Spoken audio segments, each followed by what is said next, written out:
and gentlemen, and welcome back to the Slanted Attic Experience. Today, we are delighted to welcome a one-of-a-kind guest who has been on this show technically before. I don't know if the episode was ever produced or put out into the public, but for those of you that do not know my YouTube history, I will have to introduce this wonderful man, Jarrod. I've known Jarrod for, probably... 15 years at this point? I was going to say something close to that. Quite a long time at this point. 10, and probably somewhere in between 10 and 15 years if I had to guess. But do you want to tell the audience a little bit about yourself before we get going here? Yeah, I'm Jarrod, the gaming legend. That's right, 100%. We'll get into that. Yeah, we that's kind of how we started becoming friends, is started playing games, so gaming's always a big part of my life, but now I build stuff. I build stuff, take it down, and rebuild it.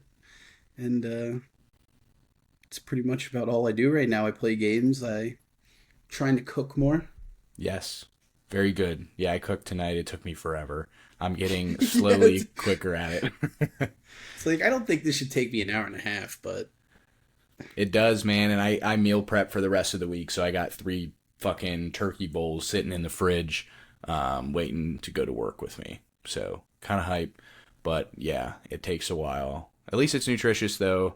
Gotta spend less money on food eating out because that shit's expensive. Can't afford it. That's something I've always wanted to do. That I always keep telling myself, like meal prepping and stuff through the week. But yeah, it's very helpful. You spend an extra hour, and I don't have to do anything for lunch the rest of the week because it's in the fridge. But I mean, to be fair, after the third day, gets kind of bland. Yeah, kind of annoying to have to eat that again. But I don't know. You gotta weigh the pros and cons. I could eat chicken forever. So yeah, me too. Chicken and something else, and I'm good. Yeah, rotisserie chickens from Costco, $5. That's food for 3 days. Is there a Costco by you? Trying to think where kind of in Lancaster. In Lancaster, yeah, that would probably be the closest one. Interesting. Either that or Harrisburg would be probably be. Yeah, that's a little farther, but those would probably be the 2 closest ones. Yeah. Anyway, so I kind of wanted to get into your job a little bit. So for the people, why don't you give us a short synopsis of kind of what it is you do, and then I'm gonna hit you with a bunch of questions because we were. To preface this, we were talking about this before we got on air, and I was like, I have to save all these things to ask Jarrod. I have to wait. Yeah. So me and my family my grandpa started a construction company probably 30 some years ago. So me and my dad are kind of learning the ropes about business and all that, and learning from him. He's always gone. He's taking trips all the time because that's what he wants to do. He's ready to retire, but we still kind of need him. But sure. Yeah, like I said, construction, we do, I've told you, but we have nightmares with Wendy's. Yep. Just crazy stuff's always happening. We've had like 7 cars run through them. So what? While you're there? No. Like, that's why we're working there. It's because cars have driven through the building. That's wild. You might know the one up in, I can't know, it was in Middletown. It's like off of 283 towards Harrisburg. It's like the last exit on 283. Okay. And you can get on the turnpike right from there. But whatever. There's a Wendy's like right off of 283.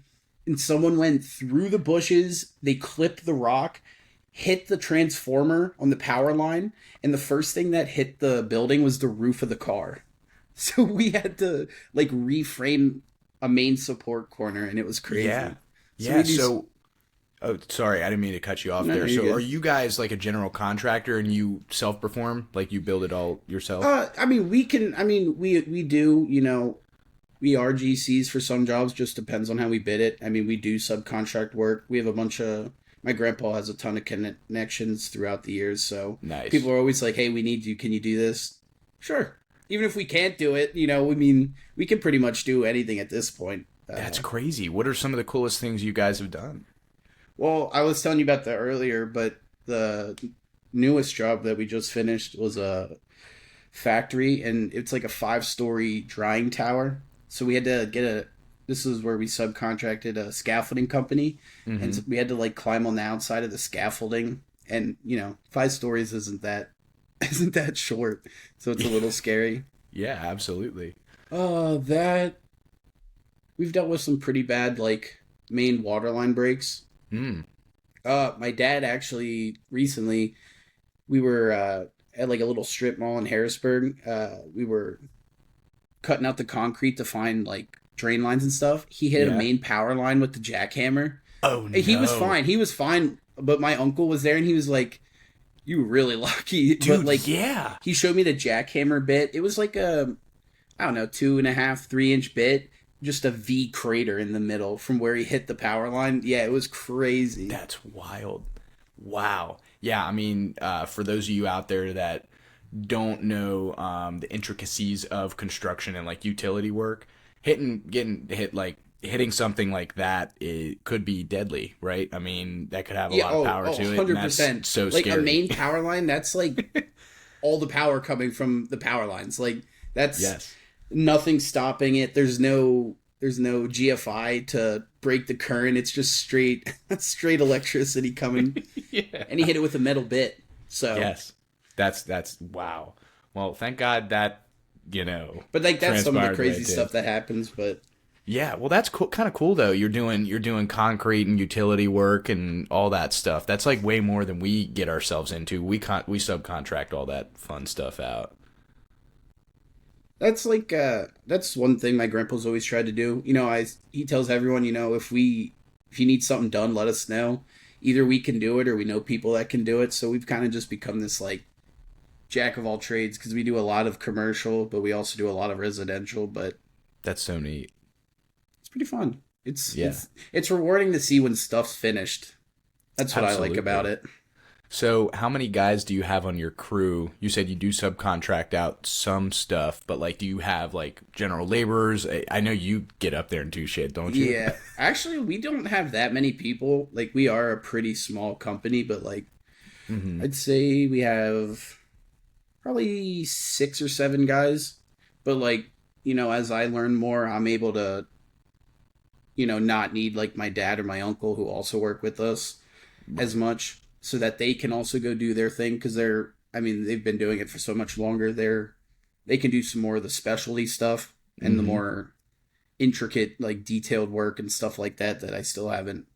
I just don't have enough experience yet. But Yeah. Yeah, I mean, dude, that really is experience level at that point. I mean, you have to work in the industry for 10, 15 years before you really understand that stuff like the palm of your hand, and you kind of have to, especially at your level, because you're supervising everything going in. At least on my level, I have a team of engineers and architects that are there at every meeting, can give input. We do. Do you deal with? I'm sure you deal with like structural engineers and like plumbing engineers and stuff like that. How is your experience with those people? so far I haven't gotten a whole lot of work like experience like on that. Like I've like overheard like my grandpa talking to engineers and stuff. And Sure. like I can read plans and stuff at this point, but Right. but most of the time it's not too bad. The only trouble you have is people that their egos are too high. But you know, most of the people are pretty easy, but um as he fades out as much from the company, it's me and my dad, I'm sure I'll have to, I'll obviously get more into that, but Yeah. I don't more I just read the plans and then I tell people what to do at that point. Yeah, I mean, honestly, it's a practice in itself, being able to manage people, building those relationships for them to trust you and you trust them back that they're going to do it right. They understand you. I mean, that's a whole different level of communication that I talked about with my buddy Jason, because he's also in the construction industry, and you really do rely on other people a lot, like for everything in that. You rely on their expertise and skill to deliver you a finished product. And it's hard because growing up, just like my dad's telling me, it's good to be independent, and sometimes it's hard to like know when to ask for like help for that kind of stuff because you want to be like, oh, I Yeah. can do it, I can get it done, no big deal. But I feel like actually what's like the hardest thing to deal with is people see that like I'm 25, but not like that young, but you know, to most construction guys, I mean, especially in our company, I'm the youngest guy by like 25 years. You know what I Mm-hmm. mean? Yeah. So but that just goes with communication. You know, you talk to people, you just got to let them know that, you know, I understand more than most people do. So, you Yeah. don't have to be hesitant with, you know, that I'm Uh, going to mess stuff up or whatever just because I'm young. yeah, absolutely. And that comes with building the trust. And I found the most success in just leveling with the guys and being like, look, like here's what needs to happen. This is what you got to do. I trust that you will do it because I'm paying you and you're contractually Right, obligated. right, right. Yeah, But yeah, yeah, yeah. It's but it's like what my uncle says. He always just says, you know, shit trickles downhill. So it's like I'm hiring you to do something. If you don't do it and I get yelled at, you know who's gonna get yelled at next. You know, but absolutely. And yeah, it's a kind of a really interesting industry to work in. I think it's very unique from almost anything else, to be honest with you. yeah, and it's so hard to like say what it is because like construction is, you know, anything. So like that's that's kind of like when I said about like we kind of have to at this point because we're small get Yeah. into and have a general understanding of most stuff. But Dude, I want it's to I want to come watch your guys with tools. They probably rip everything. The fact that they've been probably working for your grandfather for a long time, and if they're good dudes, they probably are cooking when it comes to installing, cutting, measuring. I oh mean, it yeah. that's my uncle George. He's like our guy. Like he Yeah. knows everything. You know what I mean? He just and Mhm. it's same. And what's cool about him is he's so calm.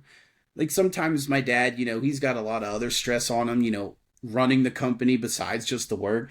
It's like Sure. you mess up with George, and he's like, we'll fix it." Yep. And his thing, he goes, "There's nothing you can do wrong that I can't fix." So that kind of makes you feel a little bit better going into stuff. That Yeah. like, at least he's there. But he's been cool. He's actually the one that kind of got me into electrical work Oh, and getting interested interesting. into that kind of stuff. Because I've been saying it for a little bit, but it's kind of hard to like, get all the stuff lined up. But I want to kind of go to school and try to get some sort of like, I don't know what it would be, not a Yeah. certificate, but like I'm pretty sure it's some a sort of license or whatever. a I guess that's license what or you would get. degree, Yeah. and then you become an apprentice to become a Hmm. journeyman, right? And then basically, dude, some of the coolest guys I've met on some recent projects have been the electricians. They're pretty neat dudes, and they're level with me. So I just tell them what I need, and they respect that, and it goes back and forth. And they also make a lot of money. Oh, I mean, dealing with a lot of electricians, I've definitely met some good ones. I've also met some guys that think they're the cream of the crop. There's these. It's funny you say that, but there's these two guys that work for a company that it's another guy my grandpa's known for a while. It's his grandsons now at this point.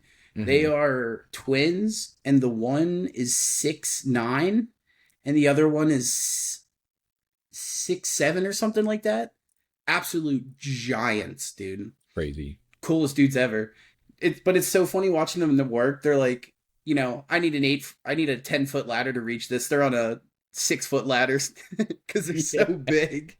Yeah, You that's know, they hilarious. reach up and they can reach the 10-foot ceiling and change the bulbs up there. Yep. Yeah, Yep. but I mean, there's you'll meet good people, you meet bad people, but Yeah, I mean that's just it's the just the way it life. yeah, that's the way it shuffles in everything. Yep. 100%, man. Well, that's awesome. Like that's so cool you get that experience on literally everything. I'm sure that it probably gets exhausting at times too. Do you do a lot of after hours stuff, or is it mostly renovations for places that have got hit by cars? You mean like as far as like for like stuff that I do, like besides just like labor and stuff like that? Is that what you're talking Yeah. about? Yeah, sure. Like my project right now, we had to do a lot early in the morning because, there's tenants in the building. Right. It just depends where we work. You know, if we're doing residential, we kind of gotta not be assholes, but other than like work, my dad sucks with technology, so I've been trying to be like the one that's trying to, like learn like payroll, billing, all that Yeah. kind of stuff. Do you Uh, guys use a construction management software at all? I am not sure what we use. We have a secretary that kind of deals with all of it right now, but I'd like to know that side because Yeah, dude, it's interesting. she might not be there forever. You know what I mean? Yeah, I actually manage most of that for my current company, so if you ever want to chat about it, I have a bunch of ideas and stuff. Yeah, I just bought well, I've been trying to show my dad like I've been making spreadsheets to like help with like Nice. hours and stuff for like stuff that we subcontract, Yep. but it's so funny trying to explain that stuff to him. He's like, just do it. Okay. Yeah, there you go. No, that's fun too because I'm sure that's like super impactful. You don't have to do everything by hand, and it measures out time, materials, and what you're actually spending, probably on equipment, materials, and labor versus when you're keeping track of it on the back of your hand type of deal. I mean, sometimes though, when you are very cohesive with a group or a set, it's fairly easy because everybody's honest and does what they're supposed to do and gets shit done. But outside of that, it's good to have a system, I think. Yeah, and also our family, we butt heads, so it's nice to have something in one spot. Because my grandpa's the king of he'll say something to the customer and not tell us, and then when the customer's telling us, we're like, this wasn't in the original scope of work. What are you talking Right, about? And then right. we're gonna get yelled at because he's like, well, I told him we do it. You didn't tell us to do it. That's so funny. Yeah. Yep. Nope. I've run into the same thing. So that happens everywhere. But yeah, man, it works well to give a little and you get a little back. You know what I mean? Like you have to be flexible on a lot of stuff in the construction industry, which is Yeah, also 100%. also interesting. Yeah. But Everyone deals with the same problems. You might think that you have the only people dealing with stuff, but you know, other companies have the exact same thing going on. yep. Yep. And it's as large as it ranges. Like I've been on the huge and now I'm on the not so huge and a lot of the problems are the same but on a smaller scale. Right. Yep. Just a tenth of the size. Right, right. Well, less than that. I mean, Kiewit was 29,000 employees. Oh, It's like okay. the Wow. second largest privatized contractor in the US. Yeah. And then the one I work at now is like 23 employees. So we're a good size, but Yeah. it's also fun too because I'm not a number in the system. I know everybody that works there. So that's kind of neat. It's Yeah. fun to know It's who more your coworkers personal are. and Yes. it's not just like work. It's you can see everyone's working together to because that's why I like being a family company. It's like, yeah, we're gonna butt heads, but that's what family does. You know what I mean? But Mm-hmm. it's nice that it's not. I mean, not that I have a problem working with not random people that need a job or whatever. But it's just like I think just having the family aspect gives it a I don't even know what you'd call it. Just a certain tempo that we can work at because everyone already knows each other. Everyone already works well with each other. Yep. Yeah, and it's So probably just that much more gratifying when you solve a hard issue or complete a big project or something like that. You know what I mean? Those highs are, yeah, it's fun to celebrate that with the people you love. You know what I mean? yeah, that's true. I honestly didn't even think about it like that, but it makes a lot more sense. You're doing stuff with your family, so of course it's gonna hit a little harder because I love when I give my dad a hard time, but you Sure. know who's not gonna give your dad a hard time? But like we'll do decks or something, and at the end he'll be like, yeah, did pretty good. It's like appreciate it. I needed that. Needed Yeah, that. absolutely. That little attaboy. Yeah, I mean, that's an important, I think, healthy relationship like style. You got to afford to be able to give the other person some shit and call them out on stuff while also respecting what they do, right, at the end of the day. Yeah, That boys go a long we're all way. craftsmen at the end of the day, trying to. That's right. So how many decks have you built, dude? I'd love to, like, when I buy a house, I really want to design and build my own deck. So, I mean, coming off like winter and stuff, we haven't done. I've probably helped with I don't know, maybe 2 dozen, ranging from huge decks to little residential duplex back of the house little deck or something. We did one. We did a couple that are on the second story, like the second Nice. floor. Nice. Those Like you built the first level or like built it it's up almost or it like was reinforced with like a concrete pad it or was just something. like a 12 foot 4x4. It's like I guess the best one would describe is like houses that are built on like hills that Yeah. like the basement is in the hill, but then the Mm-hmm. backside has a door that goes to the outside. That Yes. kind of second floor where most of the stuff, it's not like you can just do it off the ground. I see. So yeah, it would probably really high supports. I'm trying to think. Did you run what is it, like joists? That's what it's Yeah, called, and then right? we had to put a big 2x12 plate against the house Nice. to because that's your support because you got to put some big old lags into the framing of the house and stuff. Yeah, that's fun. Yeah, I've thought about getting into the residential space. I think that would be really cool. Maybe that's where I'll end up. I don't know, man. It's there's a lot of options, which I think is neat, but I want to do something myself eventually. Like start your own. Yeah, I mean that's long-term goal, like 5 plus years. So, I mean, obviously, like you were saying earlier, you need that experience and that knowledge. You don't just get that, you know. It takes time and effort and practice. So, after a seasoned amount of time, one could say, I'd like to do that. That Yeah, I mean, learn what you can, around the people that have been doing it for, you know, way longer than you have, and take that knowledge. And I mean, that's still where can you go? You can just start, keep going up, and build up from there. Because That's I right. want to start getting into like not super crazy, but like some real estate stuff.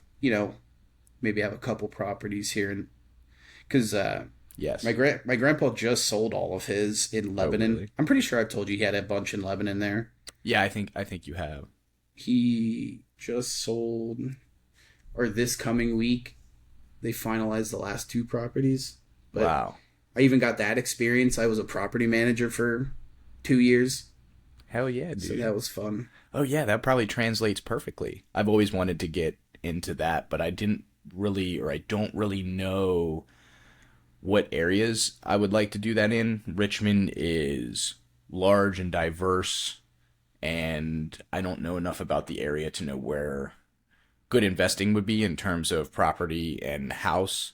I Right. could, however, walk into that house and have relative idea of how much it cost to renovate, pending any or barring any Yep. structural damage, some legitimate stuff that I obviously don't know about, electrical, probably plumbing, HVAC, if there is a central air system, and then like the structural stuff. Outside of that, I'll be able to give a pretty rough estimate of what I would need to put into the house, or if it already is worth that What value. what it's going for. That's what I Right. was gonna say. I was gonna say I think that's probably my favorite thing about just construction in general. It was like if I want to go into real estate and own some properties, I ain't gotta pay anyone to do it. I can just do it. I mean, if it got to the point where I didn't have to do it, you know what I mean. But like just all the money you can save right off the bat just doing it yourself. Yeah. Yeah. Which I mean, yeah, go No, no, no. ahead. I wasn't gonna say anything. Go ahead. I was just gonna say, I even tell like people that we work for, like, I appreciate you guys calling us to do work and stuff. I'm never not gonna be grateful for the work. But it's like, a lot of this stuff you could just look up on YouTube and do it yourself. Like, you know what I mean? Like, and I say it like as nice as possible. Like, and that's why I always tell people I'm never not grateful for the work that we get because, I mean, a small company, we kind of need what we can get, but Pays the bills. that's another thing with communication. You tell, you're nice to people. We we try not to cut too many corners, but sometimes there's stuff that calls for it. But Yep. Another thing that people don't know. Unfortunately, it all comes back to just talking to people. Yes. Yeah, 100%, man. Relationships and communication are so damn important in this industry, and that's why I get along with everybody at work. Even like, dude, people don't know each other in my office, which is kind of crazy. Yeah, I like knowing people. Like, even if I've never met you, I mean, I'm still kind of shy around new people, but like, yes. I'm still going to talk to you. Like, you know what I mean? Yeah, 100%. That's why we became buddies, I think. I mean, we just had mutual interests, and it just took off from there. From there, yeah. Yeah, so let's get into that a little bit. I don't want to go too much into the weeds, but we have been part of gaming channels, gaming teams, clothing brands. What did we do? Like a rap video. Fucking, I don't even know, man. We did do music for a little bit. Yeah, we did many so things. Much stuff. Yeah, we just kind of in high school. We just really. It was a time where you kind of just got into whatever you could. Yep. And we kind of just did that. But obviously, gaming was a big part of. I mean, at least how we met was through gaming. Yep. What game did we first play together? Probably Call of Duty Black Ops. It was probably Black Ops 2, I believe. 2. I want to say 2. Yeah, it had to have been 2 because it wasn't Black Ops 3 yet, even though we grinded the hell out of that game. Played a lot of Black Ops 3. I mean, we played a lot of Black Ops 2 as well. Yes. Because which was the one that you could first get level 1,000 in? Was that Black Ops 3?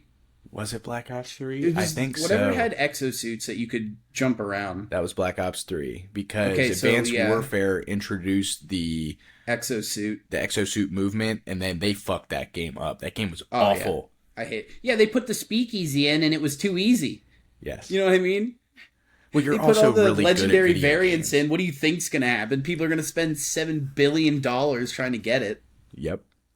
Yeah, the microtransactions. Oh. God. I spent a little bit of money on that. I was going to say I fall victim to the microtransaction a few times. Only a couple times, though, to be honest with you. I'm sure it was way less than a lot of other people out there. But yeah, I definitely spent way too much. Admiral Akbar, Hey, but yeah. I think gaming, I mean, it kind of helps me now just with talking to people because you're kind of forced to just talk to random people. You're forced to take a lot of shit. You're forced to, but I'm kind of glad that those few games were around. When we were, I mean, it almost seemed like perfect timing. Like high school kids just became best buds. Hey, you want to? Because I can't even tell you how many times. Because I mean, I lived with my dad and my mom, so the weekends mostly was with my dad when I could play, and it'd be like I drive home from high school to my dad's. All right, what are we doing? Everyone's already on, and we would play all weekend, like to the point where like I would get yelled at. I'd get yelled at till dinner's ready. Okay, I'm playing with the boys right now. That's right, man. Oh, and it, back to kind of what you said about learning to communicate with one another. Those were team games, so a lot of the let's build a preface for those of you out there that have not played Call of Duty before. So in the newer ones, they've introduced a couple of new game modes, but I think all of the original ones, at least from when I started playing, which was Black Ops 1 in 2014, I believe, so 10 years, it was Team Deathmatch, which was first team to 75 kills it was originally, I believe, right? Yeah, or was it for the long time. I mean, 100 was only... Well, recently. I wouldn't say recent, but yeah, I mean the old games. What I started on was 75. Yeah, that's right. 75 for Team Deathmatch, and then Domination, which were 3 points on the map. One was one spawn point, one was in the middle of the map, and then one was the other team's spawn point, basically. And you fought to retain control over those points. That was probably my favorite. That or Hardpoint, which came later on, I believe. Yeah, that wasn't in the initial pack. Well, I actually started on Modern Warfare 2. That was I guess I played a little bit of the original Black Ops, but I'd say Modern Warfare 2 was probably like my first one. I remember my one friend that I played baseball with came over one time and he's like, "Do you play online?" I'm like, "What are you talking about?" and he helped me. That's how I got my name, J Bomb the Killer. Like my original gamer tag was because me and my buddy must have been 12 or something. You know what I mean? But yeah, Modern Warfare 2 was. I'd still say that's probably the best one. I think it. I mean, Well, I never really. I ain't gonna get into that, but you know what I mean. Yeah, I never really played. I guess it gets MW2. Nostalgia bonus points, but yes, because it was your first Call of Duty, and like I missed those first person shooters. They're not like they used to be. I never actually really played MW2 until later in high school when I got a copy of the game for a 360. But I started on Black Ops 1, which was after MW2, and then MW3 was also one of my favorites of all time. That had the what was the gun that everybody used? The MP7 that was the sub, and what was the AR that everybody used? I didn't play a lot of Modern Warfare 3, but I know what you're talking about. And then the sniper was whatever the 5-round bolt action was. Yes, it was a 5-round bolt action. I do remember that. Yeah, man. Oh, those were the days. Those two games, and then Black Ops 3. I mean, how many hours do you think we collectively put into that? I mean, I was in probably the 50-day range for a couple of those. Oh, if you want me to put it in perspective, I reset my account 3 times at a level 1000. And I also had a level 1000 account on another account. So I put some time in. Dude. Because I was the first one to get Dark Matter. I remember that. I remember that like this, because I remember I was so hyped, dude. I got that. I was like, I got it, dude. And then you guys made fun of me for being a no-life for getting it. You guys were jealous you didn't have it. Of course I was jealous, dude. Do you know how much grinding that takes? To put that into perspective for everybody listening, that was just headshots, right? Or was it the one where it had... It was headshots to get the other... It was headshots for like the first, 8 camos or something. That's right. It was different because wasn't Black Ops 2, wasn't it like different... like groups of camos? You remember that? Because they had a ton of camos. Yeah, it was like one was headshots, one was like crouch kills, one was whatever. Yes. But for the majority, it was headshots. But yeah, that definitely.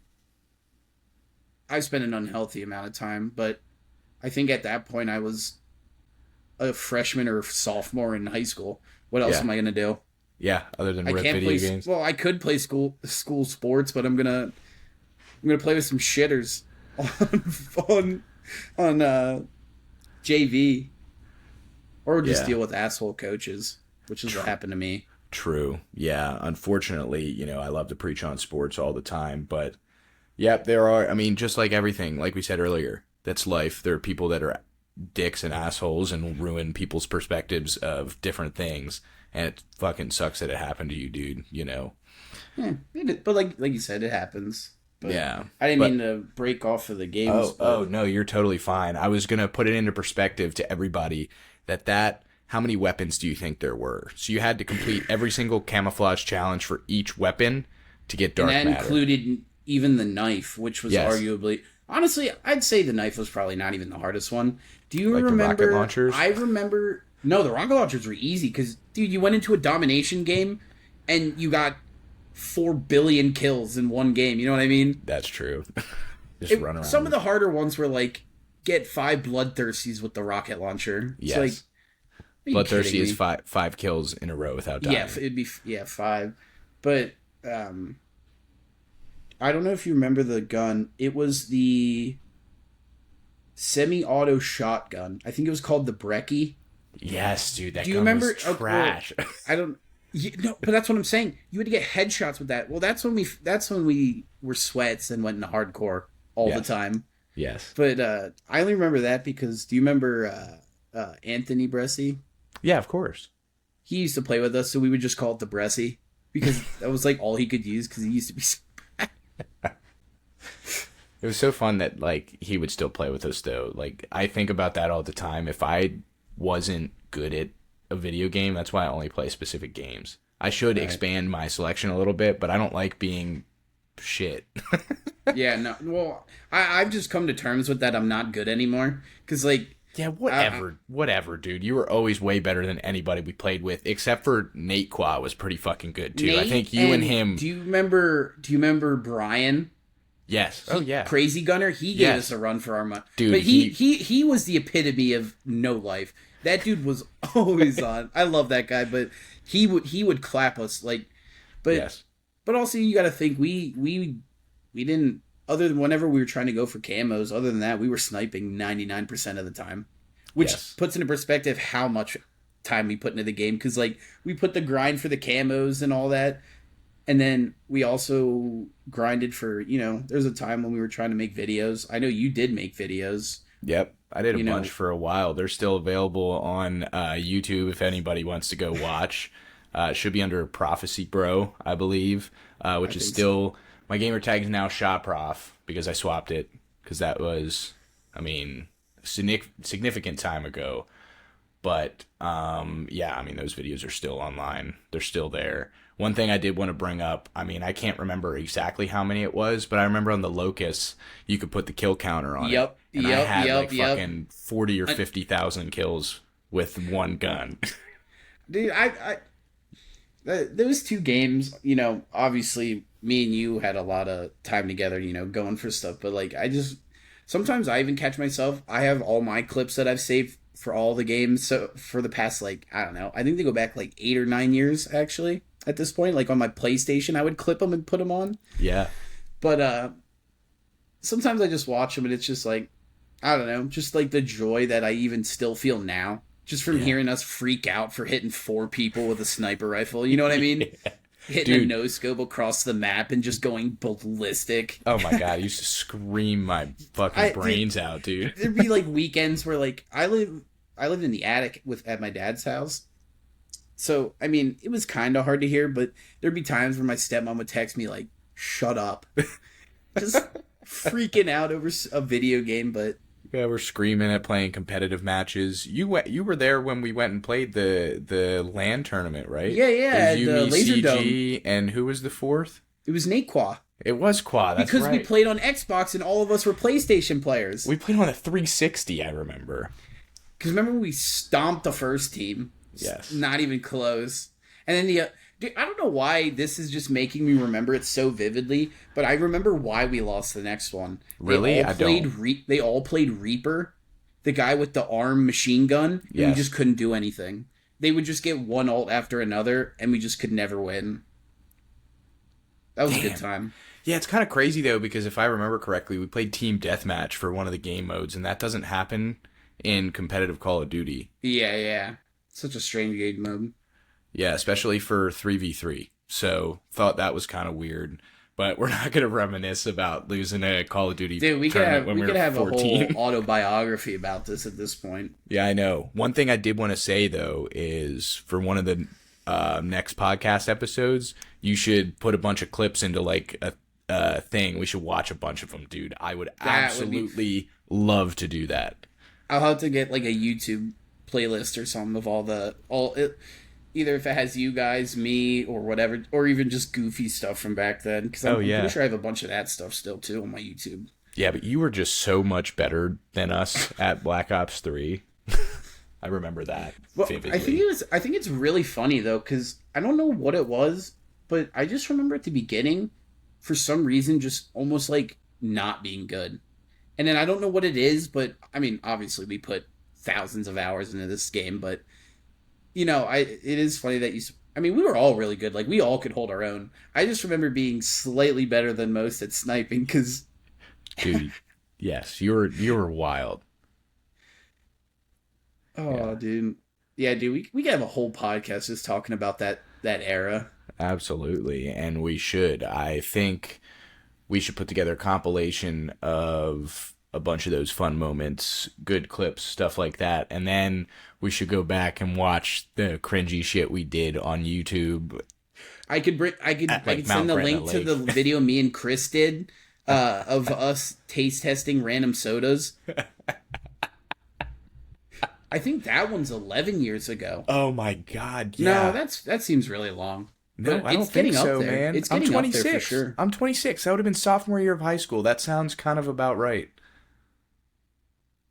Yeah, so maybe it was right when we were going into high school. Yeah, I've got do you remember Dylan? I've got him coming up next month. Insanity? Yes, he's at University of Alabama right now. I don't know what degree Really? he's getting. That's so crazy. Because dude, he was the team squeaker back then, dude. That's actually crazy. Well, I mean, my oldest sister just got her permit. Yeah. That makes me feel old. Yeah, dude. It's crazy. Maya graduated college this past weekend. Yeah. Yeah, she's in I think she's in Spain right now. She's doing a like a 3-week abroad trip. Maddie actually just returned from Italy, from Florence. She was there for a semester. She is a sophomore, going to be a junior next year. So that makes me feel really old. Yeah, dude. that's crazy. Well, I'll just send you a picture then. I just it was Mother's Day, so I just saw my mom, and my middle sister is almost taller than me. I mean, I'm not that tall. I'm like 6'1", but she stands next to me. I'm like, stop that. Stop it. Yeah. And I'm sure you probably have the same thing because your whole family's tall. Yeah, Maddie's taller than Maya now. Maya's like Really? 5'8", yeah. And Maddie's taller than her. That's so goofy. Yeah. Yeah, it's funny. Oh my goodness. I mean, my dad is 6'5". Yeah, your Not a dad's just short unit. person. Yes.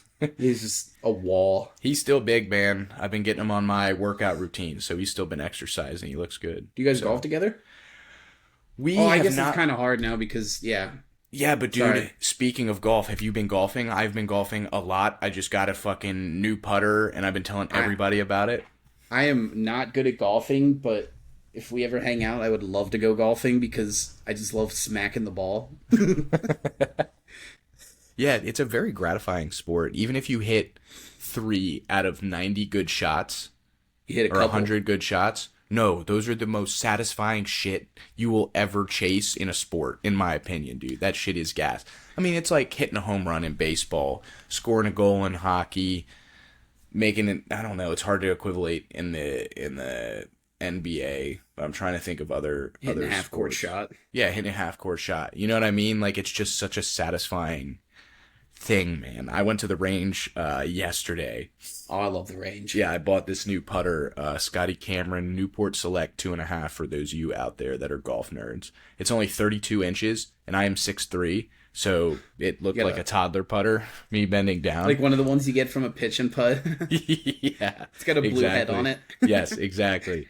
So it's a beautiful quality putter. It's very well kept. I mean, for those of you out there that do know what it costs a good amount of money. But I got it at a good deal. One of my coworkers was looking to get rid of it, and good dude, so he let me have it for a good price, and I couldn't pass it up. So I've got to take it to like Golf Galaxy or PGA Superstore. They just put in a store a little bit down the road. I'm gonna have to get it reshafted, regripped, and feel out the counterweights and stuff like that. So very excited to do that. But I've been golfing quite a bit recently. Not actually golfing, but going to the driving range like once a week. So I've been practicing. I think there's one here where in Mannheim, it's like a little pitch and putt thing where you just take a pitch and wedge and then putter, and that's all you get. Yeah. Thinking about seeing if there's a bunch of them around here, and over the summer, just who cares? You're going to a pitch. No one's expecting you to do anything, but Yes, you absolutely should. And for everybody out there that's looking to get into golf, Jarrod brought up a very good point. Those are probably the best places to go other than your sports park driving range.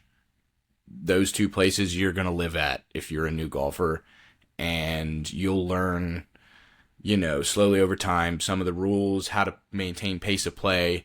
And those are very good places to like just practice, because you're right. Nobody's expecting anything. Nobody fucking cares, because everybody that go there, I mean, golf in general, varying skill levels. I mean, there are people that have been playing the game for 40 years that still are atrociously bad, but they love to play the sport. So, yeah, for everybody out there looking to get into golf, I highly recommend it. You should definitely go do it over the summer. I'd be happy to give you tips, tricks, drills, like stuff like that. We'll go play when I'm in town. you've always liked golf though, so I'm glad to hear that you're still enjoying it. Yeah, dude. Grace and I have been watching all of the events. The PGA Championship is this weekend, so that's really exciting. Brooks Koepka won it last year. Rory McIlroy won last week at the was it the Wells Fargo Championship?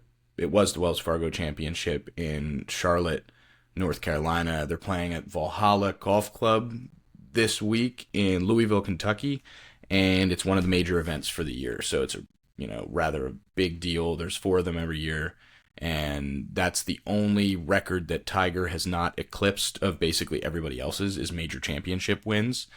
And yeah, and Arnold Palmer still is it Nick? No, it's Nicholas that still holds him in that stat. Hey, I am not the golf guy, brother. I like watching the long drive. I like watching that on ESPN. The guys that just smack it 500, 600 yards. Yes. Okay, so funny you would say that. Just to bring it up, Jack Nicklaus is number 1 with 18. He has 6 at the Masters, 4 at the U.S. Open, 3 at the Open, 5 at the PGA Championship. Tiger's in second with 15. Walter Hagen, Ben Hogan, Gary Player. Basically nobody except for Phil is even close to those guys. And Brooks Koepka has 5. Tiger has 15. Jack has 18. What was I saying? I got totally sidetracked by that. You were looking up, you were just talking about that Tiger pretty much has them all. Yes, dude. Which is pretty crazy to think about. Can you imagine being that good at a sport that one record you don't have? The only reason that is because of that his car crash back like 8 or 9 years ago or whatever, 10 years ago. If that hadn't happened, I am confident he would have won 3 more and at least tied the record. He's still, dude, it's incredible. The man, what his body's been through and his ability to still play 4 rounds of golf at a championship level. I mean, he's playing this week, so it's kind of crazy. Like I said, I'm not like, I don't keep up with a bunch of golf, and I don't watch too much TV, but I like seeing like on ESPN. I like watching him playing with his kid. Yeah, Charlie. And isn't his kid like kind of insane for how young he is too? Yeah, Charlie is 13 or 14. I don't want to misquote, and he's playing in open events for PGA Tour events. He actually made the cut for I want to say like a play-in, but I don't think he actually made it to play in any of the events yet. But the guy's 13 years old, so yeah, that's nuts. And he has to play at the same length, course as everybody else. It's not yeah, like he gets an advantage. Start, he doesn't get to start at the upper tees or. Yeah, and to kind of explain it to anybody that isn't an avid golfer or know a lot about the rules of golf or the PGA Tour in general, there are 2 major golf tours right now. It's the Live Golf and the PGA Tour. Many of you out there probably know the drama between what's going on there. It's all monetary. Live Golf is basically funded by the Saudi oil money group that's buying a lot of like soccer teams as well. But anyway, the way golf's set up is there's a specific amount of sponsored events every season, and to be eligible to play the next season, you have to place at a certain level in points overall, right? And you retain your tour card. If not, you have to play into a bunch of these events. So all of the open events, if I got my handicap down to below 2, I believe, I could put my name in and enter if there's one anywhere around here. I could drive to fucking Kansas and play in one if my handicap is low enough, right? And if I make it, mine isn't currently. I'd have to be about 10 strokes better every round to get there. But it would drive out to Kansas. I'd play in the Open. If I make it, I play in the tournament. If I don't, I drive home, right? And if I play in the tournament and I make the cut, I'm guaranteed at cash. And placing high enough in a specific amount of events will earn you enough FedEx points at the end of the year to be eligible to hold a card for the next season. So you have to hold you have to hold a card on either the DP World Tour, which is the European Tour, the Korn Ferry Tour, which is, you might characterize it as a junior tour or like a farm league to the PGA Tour, and you get invited to sponsored events. Now, those are usually invitationals, and if you've won a bunch on the DP World Tour or the Corn Ferry, they invite you to play in these tournaments, and if you do well, you gain points, you gain standing at the end of the year, and then you become eligible. But it's all about just getting your positioning and holding it. Dude, in golf, it's a grind. I mean, those guys have to play. I was gonna say, like I said, I don't watch a lot of TV, but I still can get like ESPN on my phone and stuff, and it's like, oh, he's playing here today, and oh, he's playing halfway across the goddamn globe today, and I'm like, he just played yesterday, and that's a day away. Yep. So the first round starts on Thursday. It's Thursday through Sunday. It's 4 rounds. If you don't make the cut, you can go home after Friday. So if you don't shoot well enough, they pick the top 6. Almost, go ahead. Like it's almost like, I mean, it's not like this, but like, March Madness, you win, you keep going, you lose, you go, type thing. Yes and no. They pick the top 60 players plus ties, and those are the guys that get to continue playing into the weekend. So, I mean, yeah, I guess for everybody out there, traditional par course is 72. The slope and rating are different. We could get into that in another episode. That's when you get into the intricacies and the weeds, and we don't need to get there for this example's sake. So par on a course is 72, right? The average score to par depends on various factors such as wind, rain, sun, how fast is the course going to be, how wet is it going to be, how windy, all these things affect the way the golf ball moves in the air after it comes off of a club face. So at the end of the first round, it's just the first day, you go home, get some rest, you get up in the morning. Actually, I'm sorry, you play a practice round on Wednesday, usually arrive on Tuesday, practice round on Wednesday, tournament starts on Thursday. They go out, shoot their rounds, go home, eat, go to bed, whatever it is they do, recover, work out, I don't know, at the end of the day. They get up on Friday, they go play again. The top 60 get to move on, plus ties. So, like I said earlier, 72 is a typical par for a course. You shoot a 71, you're 1 under. That's usually relatively a good score, but it really depends on the difficulty of the course they're playing. But, I mean, there have been tournaments where the cut has been +4, +8, you know what I mean? 8 over par. And the most impactful that comes to mind is Tiger's 1999 U.S. Open Championship. I'm pretty sure he won by 15 shots. He was -18. The next closest guy was -3. And there was one other guy that was under par for the entire tournament. That's a golf blowout. Yeah, dude. That's why he was so crazy. Was it? No. Then it wasn't 1999. It might have been 2000. Here it is. It was this one.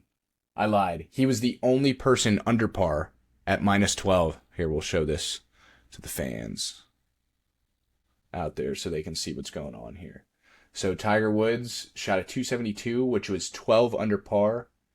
Miguel Jimenez and Ernie Els, both of whom I saw play at the Champions Tour in Richmond last fall, which was super cool. They're both on the 55 plus. Vijay Singh I saw as well. David Duval was there. These are all old heads. Tiger is still actively playing in major championships, which is crazy to me. It's crazy. What year was this? 2000, 24 years ago. $800K for a round of golf? 4 rounds. 4 rounds of golf. My apologies. 4 rounds of incredibly difficult golf. I mean, this one was at the famous Pebble Beach. I think it's funny to, obviously, these guys are insane. Even if they got above par, I'm sure it was just a crazy course. Yes. But even just looking at that, they shot +3 and still made $400,000. Yeah, and that was in 2000. You should see the person. Oh, yeah. That's what I was going to say too. That's why I asked what year it was, because that's 800,000 in 2000 was probably. Here, I'm pulling up an inflation calculator. What, 2 million? Maybe not that big, but no, I think that's probably pretty close. If in 2000, 800K, 1,451,000. So almost a 200%. Yep. That's Isn't that wild? Yeah, but anyway, I mean, the purses for that now are way more than 1.4 million.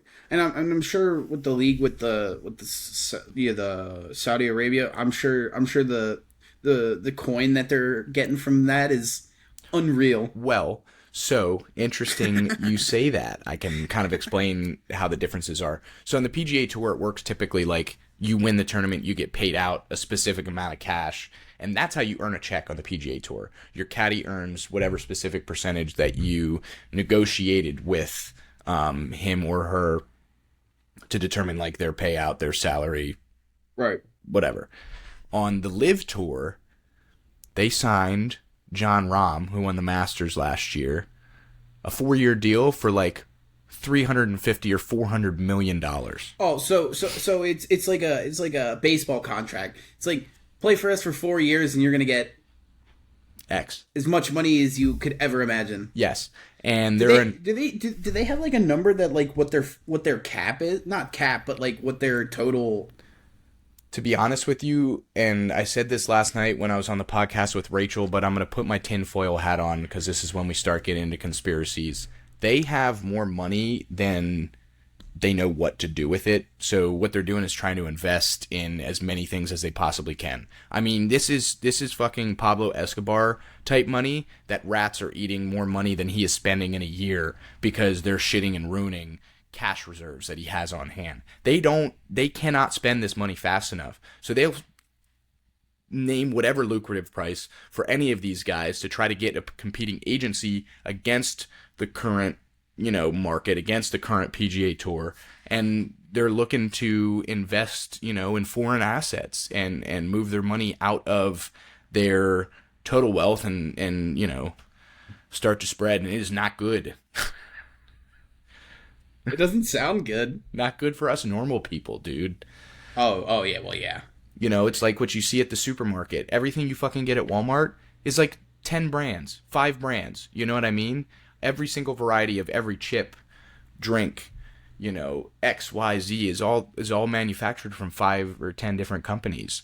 I brought that up in another podcast. I mean, everything is getting more and more secular, and it's becoming small. And that's us. And then these large corporations are, producing everything. And we're moving further away from having to do shit for ourselves. I mean, what, 100 years ago, where are we at? 1924? Well, I guess, craziness. I mean, yeah. I mean, went off the 100 years ago, you tell people that you can order a brand new car and get it the next day. They'd shit themselves. You know what I mean? Like I mean, it doesn't even I mean, Amazon's just one thing, but it's like, yeah, it's just, I'm just circling back to, the construction. That's why I kind of just, you don't always want to do it every day, but you're going to go out there and give it your best. Cause what if everything does go to shit? Who's going to, your house, say stuff goes downhill, your house falls over. Who are you going to call to come fix it for you? You know what I mean? Right. It's just good to, I mean, I've always had that, basic thing drilled into me from when I was young, just right, self-sufficient, Yes. And I also said, you got to know when to ask for help, but it's always good I just like knowing how to do stuff. Yes. At the end of the day, I hate having to depend. I mean, not even to depend on people, but I think you know what I'm trying to say. Like, yeah. If I can do it myself, why not? Absolutely. And it's really important to be able to do things yourself, like you're saying. I mean, you cannot rely on being able to rely on the system forever, in my opinion. I mean, look at money. Look how, our money's $1 is not what it used to be, but you can't go to, I know it's different wherever you are, but even just the grocery store, just like a basic, not a heavy grocery load, you're lucky to leave with under, 120, $100. Yeah. Yeah, man, dude, it is ridiculous. I mean, I get groceries for like a week and a half and it's $150. I mean, and that's going to the cheapest food market that I can because it has the best prices in the area. And that's not shopping at your traditional Walmart, your traditional Kroger, Trader Joe's, like all these other stores. I think so in this apartment, I've been here for 4 years already, which also blows my. I mean, not four. I think this is my third year, but I think it's like my. That would be the one that I visited when I slept over at your house. So. Yeah, yeah, yeah. I think so. Yeah, okay. Yeah. But that's one thing is just there's so many little stores that if you didn't actually look for them, you'd never know. There's a couple. I mean, if you ever come back here and you stay here for a little bit longer than a couple days or a week or something, just little Amish stores or whatever that. Yes. I mean, there's one 10 minutes away. I can get like the big Gatorades for like 89 cents a Gatorade. No so like way. Yeah. That's it's like I can get a box of like popcorn bags for like $4. They have incredible subs that they make, like you order it like a Subway. But like it's just little stuff like that. It's they still gotta have their prices moderately because they still gotta compete. But like, which is the unfortunate thing of anymore, everything's a competition. Bro, is that the Country View Grocery on 422 right there? I go to that place all the time. No, they also have awesome subs. Their subs are yeah. And it's just a sub, but like their stuff I think is just their stuff's always fresh, but yes, that's what it is. I mean, just, they're Mennonite, so they're not Amish, but I'm pretty sure they produce most of that stuff themselves. I know they do have stuff that they import in and use for sandwiches and stuff, but a lot of their meats, a lot of their vegetables, a lot of the stuff in the store. I'm sure they make their own bread. Yeah, a lot of the stuff in the store is homemade and grown locally, and it's way better for you than a lot of this other shit that you're buying in bulk at these large supermarkets. I just had somebody on the podcast, Ryland. You know Ryland. I had him on the podcast. We're talking about how shitty the food is currently that we're eating in the United States, and other countries are legitimately banning these chemicals and things that they put in our food in a bunch of other countries. So it's wild to me, man. It's crazy. Unfortunately, we kind of gotta. I mean, I know people always say you gotta adapt, but I'm tired. I'm tired of spending so much goddamn money on everything, bro. Let me save my money. Yes. Well, I don't want to put the tinfoil hat on because we're nearing the time to wrap it up here. I got to go to sleep, man. I was up early today. Yeah, no, I feel that. But it's all a ploy at the end of the day, man. Give it 20, 50, 100 years. They're squeezing out the last of the wealth remaining in the upper middle class, and it'll be these super, super ultra rich, the wealthy, the rent-seeking elites, as they're called sometimes on the internet. Who would know? Not me, because I know nothing about it. Of course, for my FBI agent listening in my camera right here and to this podcast online. Parked outside. Yeah, you're not fooling me. I mean that's why. I mean, I'll stand by it, and that's why. I even tell people my age that. I'm 25, but, I feel like I've been through a lot of stuff. I deal with, older people. So yeah, I feel like I have some knowledge and, wisdom behind the stuff that I say. But that's why I preach just, it's good to have people there to help you. But yeah, I like being able to be independent, which, not always the best thing at times. But, with the way things go and, yeah, it's also who knows? It's also an invaluable skill. I think a lot of people don't know how to be independent enough. You know what I mean? So, and even just with basic stuff, I know people that just flat out, like I had she was kind of joking, but kind of not joking. She went on a hike and was like sending me pictures of this stuff, like mesmerized. I'm like, and she's like, "Why aren't you excited?" I'm like, "That's a cow." Just stuff like that. She was like so mesmerized by but then I realized she was a city girl for most of her life, so I'm sure all this stuff is new, but yeah, man. And that's what's interesting though. It's different people with different perspectives and different lives and outcomes. That's why it's so important to communicate and to build these relationships. That's why I appreciate having you on this show, because every person that I have comes from a different walk of life. They do different things. They are a different person, but that's what makes it important for me to maintain this friendship with you, dude. And to talk to you about stuff, because it's important to learn from people with differing opinions from yours and different different knowledge and different experiences, right? That's how you learn. It's so important. Yeah, that's like word of mouth, it doesn't even have to be like a lesson, but just sitting and listening to people sometimes can be, the most valuable stuff you'll ever, hear, learn. But Yeah, dude, I've learned that over the last couple of years. I'm still trying to actively be better at it because I still suck. My ADD gets in the way of shit all the time and just have to say something. But learning how to listen is a huge skill. Huge skill. my girlfriend has definitely helped with that because, she's not afraid to put the foot down when, I do something stupid or because I mean, you know me, I like to talk and I will continue to talk, but sometimes you got to just dial it back. And just like you said, everyone's different. Everyone's gone through different stuff, but I think that's what keeps me going. It's just, no matter how bad it gets, unfortunately, there's someone worse off, kind of got to just take your wins when you can. Yeah, man, and those wins are so important too. It's like we were talking about earlier, the gratification after finishing a construction project. No other industry that I have. Well, when you make a sale, when you sell a house, stuff like that, maybe. But like just seeing something start to finish is so cool, especially when you have to re-upfit something, or it's an entire building going up, or your or your vent stack.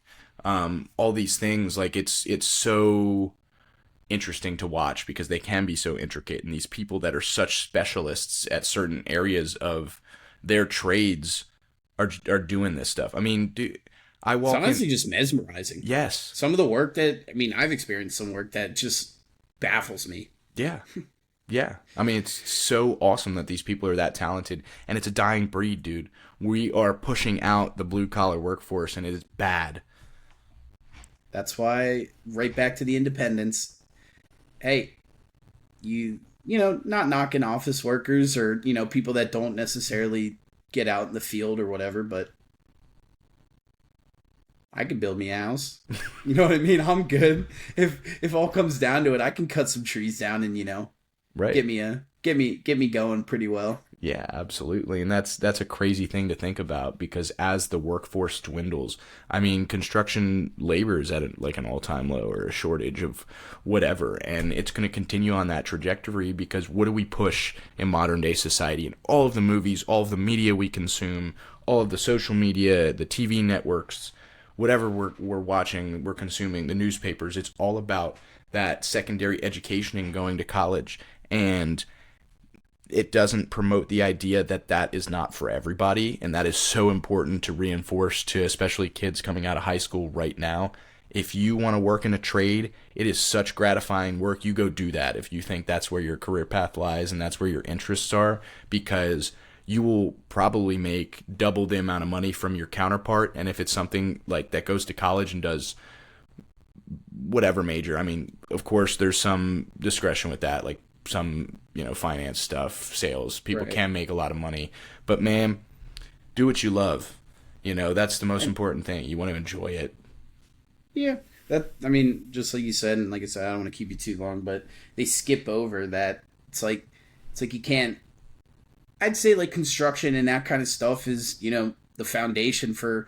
I mean, who's building the houses? If you ain't got construction, you ain't got house. I mean, you don't have hardly anything. Yeah. You need that foundation before you can build off of it. And yeah, it's good to be smart and have educated people, but it's just as important to have the people, keeping everything together. Yeah, that get That's shit pretty done. much what construction is. Yes. So Yeah. And you brought up a great point, man. I watched this video that Hunter sent me is about like multifamily housing complexes and how to properly utilize space. Everything is centered around building. What do we have to build? We have to build a house. Oh, you have to run your place of business. What do we have to do? We have to build you a commercial shell building. What do we have to do then? Oh, we have to put flooring and wall covering and wall base and, these thresholds and you have to hang doors, put in frame. It's not, And that's not even the basic stuff that you need for a building. Yes. Who's running the plumbing coming in? Who's running the electric coming in? Who's running the phone line coming in? You know what I mean? Yep. So that's why I say, construction in the world is almost like one big construction thing. It's like you got your base, the people that are setting the groundwork for all these other buildings, areas. And it even goes to like, even like not building stuff, like people building fountains in the middle of parks. It's still a construction process. Yes, absolutely. It ain't just some Joe Schmo coming and throwing some rock in the middle of the water. Yeah, man. And, as we grow older, it'll be interesting to see the size and scale of some of these massive ones. But one thing I did want to say as kind of a closing remark before we get rolling here is that how much more I notice in places that I occupy out on the roads, like how much more I notice around me. I'm aware of my surroundings. Like when I was at the gym today, it's a nice big facility, but I see things wrong. The wall base is wavy, so that makes me think that the subfloor isn't quite level. And it's just like one thing leads to another. I'm like, this guy could have done this, but it's so interesting. My girlfriend thinks I'm crazy because I do the exact, like, if I go into any building, the first thing I do is look up. Yeah, I'm looking. I look into the ceiling, like. But I 100% get that, like. Yeah. Like, I thought my dad was crazy. Like, we'd go out and he'd be like, "That tile's broke," and he'd see it like across the. And I'm like, "Oh what?" Yeah. And I catch myself like with my guys, like I won't even be in the same room, and I'll be like, "Hey, you missed something." You know what I mean? Just like how much more you notice. Oh yeah, and it's almost like a superpower. Yeah, and it's wild as you go into these larger scale buildings, and just see like some places are so intricately designed. Like the architects do a great job to a lot of degrees. It is frustrating to work with them sometimes, though. I will say. Yeah, we'll leave it at that. I don't want to talk too much shit, but anyways, man, I really appreciate you for coming on here. Always a pleasure. Man, it was a blast. I'm glad you had me. Yeah. I'll always come on here. Yeah. I like yapping. Always a pleasure to chat. I'll talk about anything. Yeah, we'll get you on with like Luis, Graham, Hunter, the classic crew. We'll run something back. I did one with Luis and Graham that went almost 2 hours. That one was awesome. We have a book club coming up. Let me know if you'd be interested in that. We're doing those probably once a month. Read a variety of books. Anybody out there interested, please let me know. You have to let me know. I need to start reading. I gotta keep the old noggin fresh. Yeah, that's right. Yeah, man. So we got a lot of shit in the pipeline. A lot of things cooking up. But yeah, man, it's always a pleasure. I really appreciate you as a person, and I'm just thankful that you would take the time out of your day to come on here and do something with me, man. Come on, man. For you, always, bro. I appreciate that. But yeah. For everybody out there, thanks for listening. We appreciate each and every one of you. You can find us on wherever you get your podcasts, if that may be Spotify, Apple Music, Prime Music, iHeartRadio. We're on them all. So check us out. We're the Slanted Attic Experience. Slanted Attic on Facebook and Instagram. Thanks, everybody. We'll see you in the next one.